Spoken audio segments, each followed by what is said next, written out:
Kevin Harvick just said that if he was still racing, he would have run Denny Hamlin over on the racetrack, not as a joke, not as a hypothetical. He said it clearly, pointed to a specific incident from the past to prove he meant it, and then said something about Kyle Busch's future that nobody inside RCR wants to hear. And that second part is the thing that should scare Kyle Busch the most. To understand why Harvick said what he said, you need to know exactly how this whole thing started. Because Busch did not wake up one day and decide to pick a fight with Denny Hamlin, this began with a podcast comment. One comment. And it has now spiraled into the most entertaining and revealing feud NASCAR has seen in years. After the Bristol race, where Kyle Busch finished 25th, Hamlin sat down on his Actions Detrimental podcast and talked about Busch's situation.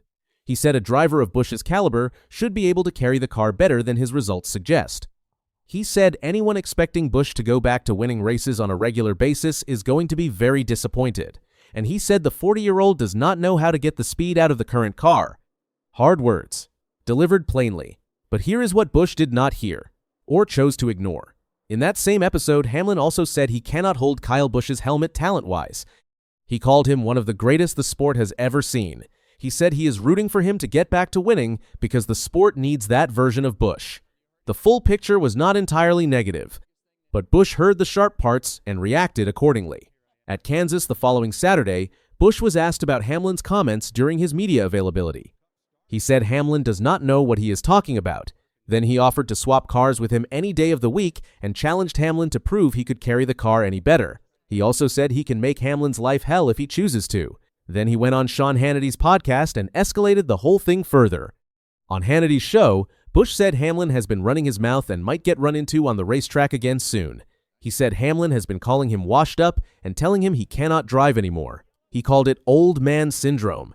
And then Hannity pushed him to reveal something that made this whole story even more interesting. His hate list. Busch confirmed he does not talk to Carson Hocevar, Joey Logano, or Brad Keselowski, 3 active Cup drivers named publicly on what he himself called a hate list. And then he added Hamlin to the growing tension by essentially threatening on-track payback. Think about what Busch's actual position is right now while all of this is happening. In the last 6 races, Kyle Busch ranks 31st in average finishing position. The number is 25.0, not 25th in a given race. Average of 25th across 6 events. Hamlin over that same stretch averages 5.3. Second best in the entire field. Keselowski, who is on Busch's hate list, averages 10th. Carson Hocevar, also on the list, averages 14th. Even Joey Logano, who is having a rough year by his standards, averages 19th. Everyone on Busch's hate list is currently outrunning him. And there is one more number sitting underneath all of this that nobody wants to say directly. Denny Hamlin has 61 career Cup Series wins. Kyle Busch has 63. Hamlin has won 12 races since Busch's last victory in June 2023 at Gateway. He is 2 wins away from tying Busch on the all-time list. And at the pace he is running in 2026, he will almost certainly pass Busch this season while Busch is sitting in the middle of the pack. That is the real nerve that Hamlin's podcast comments touched. Not just the criticism of Busch's current form. The quiet reality that Hamlin is closing in on Busch's place in NASCAR history while Busch cannot find a way to stop the bleeding. Hamlin, for his part, tried to explain his position publicly. He posted on X and said he hosts a podcast and has to answer questions about relevant topics. He asked what he is supposed to do, just say he has no opinion. He said he is walking a tightrope. He also addressed it on the FOX pre-race show at Kansas and said he was as gentle as he felt he needed to be and that he is genuinely rooting for Busch. He did not back down, but he did not escalate either. Now here is where Kevin Harvick walks in. Harvick won the Cup Series championship in 2014. He spent years being one of the most aggressive and physically confrontational drivers in the sport. He was not someone who settled differences on social media. He settled them on the track and in the pits. He knows exactly what it feels like to be criticized by someone you are racing against. And he knows exactly what the urge to respond with your car feels like. He said, very plainly on his Happy Hour podcast, that if he were in Kyle Busch's shoes, he would have been furious. He said he did not personally take Hamlin's comments as that harsh, but he understood completely why Busch took them hard. And then he said the part that got all the attention. He said he would have probably run Hamlin over on the racetrack at some point, just like he and Hamlin did at Dover. He was referring to a 2010 incident at Dover International Speedway. The two made contact during practice, which damaged both cars. What followed was not just a driver-to-driver argument. Crew members from both teams got involved in the pits.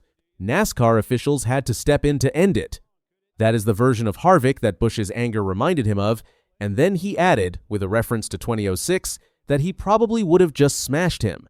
That is a retired champion saying out loud that the 2026 version of Kyle Busch's response is actually the restrained version of what a truly angry driver would do. But Harvick was not done, because after he validated Busch's anger, he turned around and said something that should matter much more to Busch than anything Hamlin said on a podcast. He said Hamlin basically told everyone what they all think already. That Busch is not going to win right now because the cars are not running well. That Busch 2 or 3 years ago was still winning in the Gen 7 car. That the talent is still there, but nobody knows where the issue actually is until they see Busch in a competitive car again. And then Harvick said what no one at RCR is saying out loud.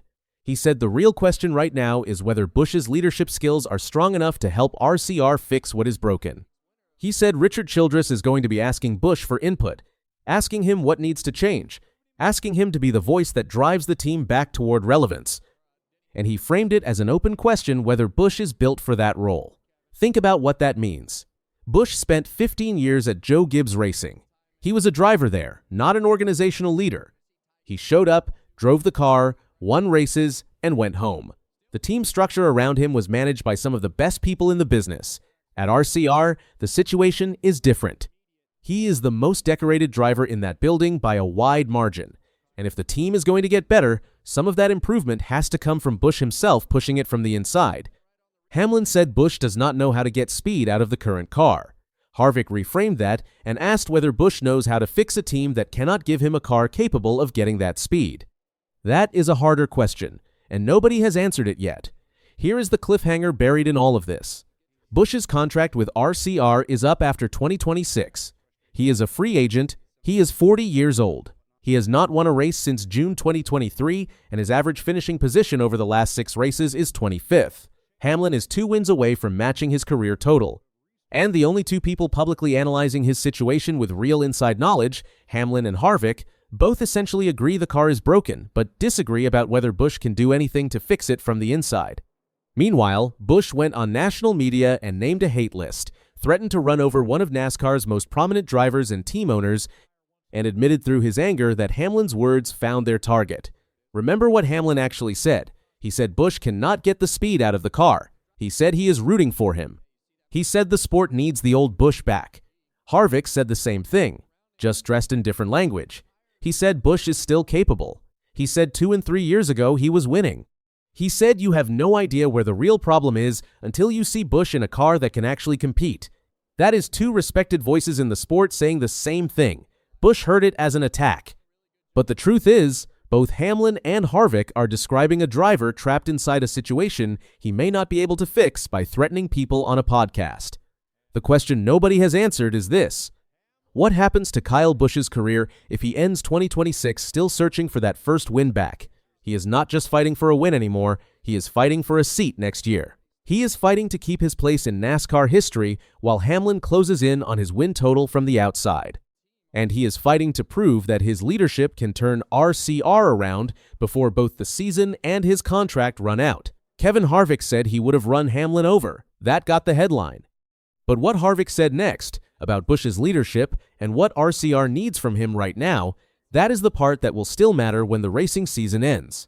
Busch can make threats. He can name a hate list, he can offer to swap cars, but none of that wins a race. And right now, a race win is the only thing that changes this story.